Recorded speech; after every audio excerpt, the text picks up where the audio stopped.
माननीय न्यायालय में हमने प्रार्थना किया था कि इस स्थान को विवादित ढांचा घोषित कर दिया है। तो मुस्लिम पक्ष ने कहा था कि यहाँ हम नमाज नहीं पढ़वाएंगे यदि विवादित ढांचा घोषित हो गया।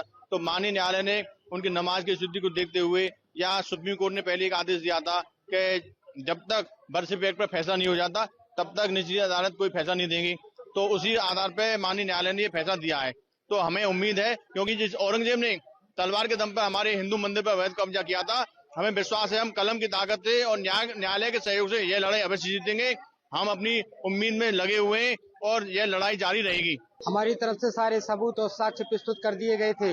अब इसमें क्या है कि अगर कोई नहीं सुनता है, नहीं स्वीकारता है, केवल इतनी सी बात पे कि वो लोग कह रहे हैं कि हमारी प्रे है या जो तथाकथित प्रार्थना जो वो क्या बोलते हैं उसको करने के वजह से और हमारे सत्य को ठुकराया गया है।